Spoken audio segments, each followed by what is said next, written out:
Have you ever felt it? That strange quiet hum of overwhelm in a world that screams possibility. Standing before a closet crammed with clothes, a kaleidoscope of fabrics and styles, yet an invisible hand clutches your chest, and you feel utterly, bafflingly, nothing to wear? Or scrolling through 5 different food delivery apps, a digital banquet at your fingertips, only to sigh, close them all, and silently munch on day-old leftovers from the fridge. Maybe it's that peculiar ache after an hour spent meticulously crafting the perfect dating profile, polishing every word, selecting photos that radiate just the right blend of fun and depth, only to stare at the screen and wonder, who is this charismatic stranger I've just invented? And who are they supposed to attract? It's that precise, almost chilling moment when the sheer abundance of choice curdles into a profound absence of clarity. We are living in what future historians might very well call the age of infinite choice. Never before has a single human being been handed such a dizzying array of options for who to be, how to live, what to pursue, what to believe. It's the dazzling promise of modern existence, the ultimate freedom to become the sole, undisputed author of your own life story. But what if, in those quiet, uninstagrammable moments between the frantic scrolling and the endless deciding, that glorious, boundless freedom feels less like a gift and more like a terrifying abandonment? What if, tucked away in the deepest, most rarely visited chambers of our hearts, we don't actually crave unlimited choice? What if, secretly, desperately, we sometimes long for a gentle, knowing voice to just tell us who to be? It feels almost heretical to admit, doesn't it? In a culture that practically worships at the altar of self-determination and individual autonomy. But let's be honest with ourselves, just for a moment. Think back. Remember the last time you stepped into a situation with clear, pre-drawn lines. Perhaps a new job where your responsibilities were laid out with perfect precision. Or a structured fitness program, every exercise and meal meticulously planned. Maybe even joining a community, a book club, a volunteer group, where the purpose and practices were already established. Wasn't there beneath the surface a subtle, almost imperceptible exhale? A quiet whisper of relief. Someone else has already navigated the thorny questions. Someone else has drawn the map. All you have to do is show up and exist and participate within those comforting boundaries. There's a profound, almost primal comfort in that surrender. It's like finally taking off a backpack you didn't realize you'd been carrying, weighed down with the invisible burden of what if and should I. The philosopher Søren Kierkegaard knew this feeling intimately. He called it the dizziness of freedom. Imagine standing at the very edge of a colossal cliff. Not leaning over, just standing. The vista before you is breathtaking, stretching into an infinite horizon. Beautiful, undeniably, but also vertiginous. Overwhelming. That sheer, unbridled vastness, Kierkegaard said, creates the anxiety of possibility. The crushing weight of knowing you could choose anything, become anyone, go anywhere. It can freeze you right where you stand. And then there's the undeniable warmth of belonging, of shared understanding. When Friedrich Nietzsche spoke of herd morality, he wasn't just offering a critique. He was pointing to its immense psychological power. The collective, the herd, provides a ready-made script. What to value, what ambitions to chase, what a successful life is supposed to look like. There's an undeniable safety in that, isn't there? A comforting anonymity, a sense that you're not navigating this confusing world entirely alone. Think about how your own body reacts. That slight tightening in your chest, the catch in your breath, just before you voice an opinion you know goes against the grain of your social circle, your family, your colleagues. That's not just a fear of awkwardness or rejection. It's your body's deep, visceral resistance to stepping outside the protective warmth of the group consensus. Now listen closely. Listen to those persistent shoulds that echo in the quiet corners of your mind. You should want that promotion. You should be married by now. You should feel perpetually grateful for everything you have. You should be more outgoing, more disciplined, more something. Really pause and listen. Whose voice is that actually? As Sigmund Freud might suggest, it's often the internalized voice of authority.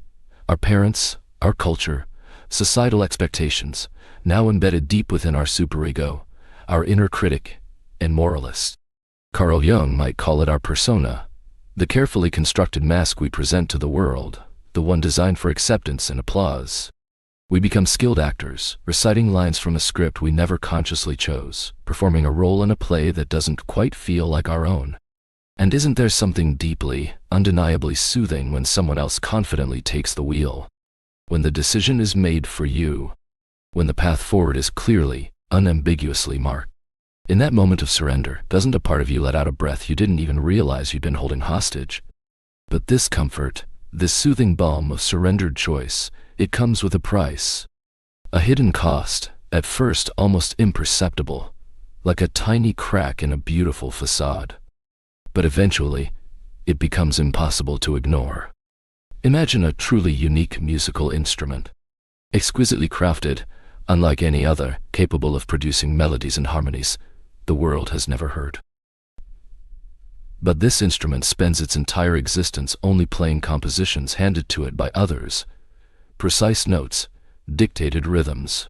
It never once dares to improvise, never explores its own resonant frequencies, never discovers the singular, breathtaking music only it can create. That's the subtle tragedy of an outsourced identity. We become a faint, polished echo of what we could be, instead of the vibrant, complex, sometimes messy, original song of our own soul. You've felt it, haven't you? Even if you couldn't name it. That moment when you're saying all the right words, nodding in all the right places, doing the things that look right, living a life that photographs beautifully for social media, yet, deep inside, something feels profoundly, ineffably off. There's a hollowness to the laughter, a rehearsed quality to the expressed passion. Like you're enthusiastically describing someone else's favorite meal as your own, trying to convince yourself as much as others.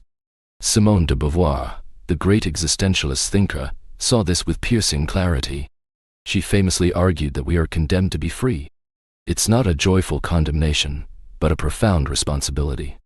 To evade this freedom, to passively let others define us, to shrink from the burden of our own choices, is to live in what she termed bad faith, a peculiar, insidious form of self-deception, where we deny our own capacity for authentic choice, our own terrifying, exhilarating authorship of our lives. Most of us recognize this gnawing feeling, even if we rarely speak its name. You've achieved the milestones, ticked off the boxes you were told would lead to fulfillment. The career trajectory, the right relationship, the impressive address, the social status. The external metrics all scream, you should be happy, you've made it. And yet, in those rare quiet moments when the notifications finally stop and the relentless hum of external demands fades, there's an emptiness you can't quite articulate. A silent, bewildered scream trapped behind a carefully maintained smile. It's the slow creeping twilight realization that perhaps, just perhaps, you've spent years diligently, impressively, climbing someone else's mountain. You've reached a summit, breathless and exhausted, only to find the view isn't the one your heart longed for. It was never your summit to claim. Have you ever woken up suddenly at 3 a.m., heart pounding, with that strange disorienting floating sensation, and a chilling thought echoes in the darkness, whose life am I actually living? That's not just random, nameless anxiety. That, my friend, is your soul's quiet, persistent rebellion. It's the cry of your authentic self, protesting a life it never truly chose. Perhaps the problem isn't freedom itself. Perhaps the real issue lies in how we've been taught to conceive of it. True, authentic freedom isn't the glittering, overwhelming infinity of endless choice or the complete absence of all constraints. That's not freedom, that's being cast adrift in a vast, featureless wilderness without a map, without a compass, without even the stars to guide you. That's abandonment. Authentic freedom is something far more rigorous, far more demanding. It's the terrifying, yet exhilarating, responsibility of creating your own meaningful constraints. It's the courageous, often uncomfortable, act of forging your own values from the raw material of your experience, drawing your own map in a world that offers no guarantees of safe passage or easy answers.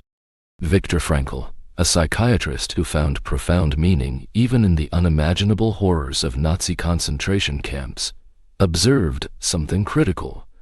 Between stimulus and response, there is a space. In that space is our power to choose our response. In our response lies our growth and our freedom. Freedom, then, isn't about having no limitations. It's about consciously, deliberately choosing which limitations will define you, which commitments will give your life shape and purpose. Kierkegaard again understood this journey. He spoke of the leap of faith. Not necessarily faith in a divine being, though it can be, but a profound faith in your own capacity to create meaning, to choose a path, and imbue it with value, even in the face of pervasive existential uncertainty. It's choosing a direction not because it's objectively, demonstrably correct, for in the grand scheme, there are no such guarantees, but because you choose to make it so, because you commit your heart to it. It's like learning to swim, not in a calm, chlorinated pool with lane markers, but in the vast, unpredictable open ocean. The shore represents the comfort of the known, the safety of being told what to do, where to go. It's solid, predictable. The water, that endless expanse, is the daunting unknown of self-determination. Terrifying at first. You flail. You swallow salt water. The currents try to pull you under. But then, if you persist, something remarkable happens. You discover your own innate buoyancy, your own strength, your capacity to navigate the depths. Life, real life, happens in the messy, imperfect act of swimming, not in standing frozen and fearful on the shore. It's a bit ironic, isn't it? We hunt relentlessly for life's instruction manual. We devour self-help books promising 7 easy steps to happiness. Take endless personality quizzes, hoping they'll tell us our true calling. Binge listen to podcasts dissecting every facet of the human condition. Even, dare I say, ask AI for profound life guidance. We desperately want the IKEA manual for self-actualization. But maybe, the universe only provides the raw materials, the unassembled parts, and a single cryptic note that simply says, assembly is the whole point. Now, this journey toward discovering and living from that authentic core. It isn't a neat, linear progression. It's not a perfectly curated Instagram-worthy transformation montage set to uplifting music, where you magically evolve into your true self over the course of a 3-minute inspiring sequence. Oh, if only. Think about the last time you genuinely tried to change something fundamental about yourself. A deep-seated habit, a core belief, a way of reacting to the world. It wasn't clean or straightforward, was it? More like 2 steps forward, 1 awkward step sideways, a stumble, maybe even 3 frustrating steps back. Moments of exhilarating clarity followed by fog so thick you questioned every decision, every insight, every ounce of progress. That very messiness, that feeling of being perpetually under construction, isn't a sign of failure. It's the authentic, unglamorous texture of genuine becoming. Carl Jung, the pioneering psychologist, understood this profoundly. He described the lifelong process of individuation, the challenging, often uncomfortable, journey of integrating all the disparate parts of ourselves, both the acceptable light and the often denied shadow. Think of a sculptor working with a raw block of marble. They don't necessarily begin with a perfectly detailed, finished image in their mind. They engage in a dialogue with the stone itself, responding to its grain, its imperfections, discovering the form as much as imposing their will upon it. We are, in this sense, both the sculptor and the marble, constantly shaping and being shaped by our choices, our experiences, our willingness to confront what is. And perhaps the real victories on this path aren't the grand, sweeping, externally validated reinventions. Perhaps they are found in the small, quiet, often unseen moments of courage and authenticity. That time you spoke a difficult truth, even when your voice shook, because it needed to be said. When you chose a path that genuinely puzzled, or even disappointed others, but resonated with a deep, undeniable hum within you. When you found the strength to say no to something that looked impressive and sensible on paper, but felt like a betrayal to your inner knowing, or yes to something that terrified you half to death, but simultaneously called your name with an irresistible whisper. Remember that one decision you made, the one that everyone around you questioned? The sleepless nights filled with doubt, the fear that you were making a colossal mistake? But underneath all that noise, remember that quiet, stubborn certainty, that little flame of knowing that simply wouldn't let go. That is the unmistakable feeling of finally, truly, hearing your own voice above the deafening chorus of external expectations. And here's an insight that might just illuminate a hidden corner of your heart, something that could reframe everything. That profound relief we sometimes feel when someone else takes charge, when our path is dictated. It's often not medicating the simple pain of indecision. It's medicating a far deeper, more pervasive pain, the ache of self-estrangement. The longing isn't fundamentally for direction from others, but for reconnection with your own internal compass, a compass that's been ignored, silenced, or overridden for far too long. That's a different kind of relief altogether when it finally arrives, isn't it? Not the fleeting, temporary ease of surrendered choice, but the deep, resonant, bone-deep satisfaction of remembering and reclaiming who you truly are. So here we stand, you and I, caught in this beautiful, exquisitely human paradox. The profound, often unconscious desire for structure, for guidance, for someone, something, to confirm that we're doing it right, and an equally powerful, often unheeded, longing for self-determination, for authenticity, for the raw, untamed freedom to define our own existence on our own terms. This isn't about suddenly rejecting all external guidance, dismantling every structure in our lives, or plunging headfirst into a chaotic, responsibility-free existence. That would just be another kind of externally imposed prescription, wouldn't it? Another set of shoulds. Perhaps what we're truly deeply seeking isn't an escape from all constraints, but the wisdom and courage to choose the right constraints, the ones that feel less like a prison and more like the supportive architecture of a true home. The ones that give our lives form and meaning, yet allow ample space for our unique spirit to breathe and expand. The poet Rainer Maria Rilke touched this when he wrote of wanting to be held by what holds the stars, a sense of belonging to something vast, ordered, and meaningful, yet large enough to accommodate our individual, unpredictable unfolding. This inherent tension, this dance between our desire for guidance and our intrinsic need for self-authorship, isn't a problem to be solved and eradicated. It is the fertile, challenging, and ultimately rewarding terrain of being fully, vibrantly human. It's what gives depth to our art, substance to our relationships, poignancy to our triumphs, and profound meaning to our struggles.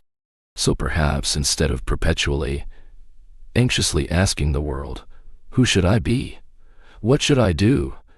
Tell me the rules so I can follow them," the more courageous, the more life-altering question, the one that, if asked with genuine curiosity and openness, might just begin to change everything, is this: who am I, truly, beneath all the layers of expectation, beneath all the shoulds and oughts I've absorbed from the world around me?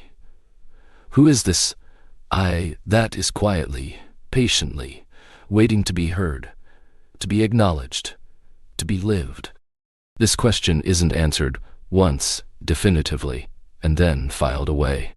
It's a question that life invites us to ask again and again, in different seasons, under different skies, in the face of new challenges and unexpected joys. And each time we dare to pause, to listen intently for the subtle, often whispered answer from within, something profound shifts. Something eases. Something vital opens up.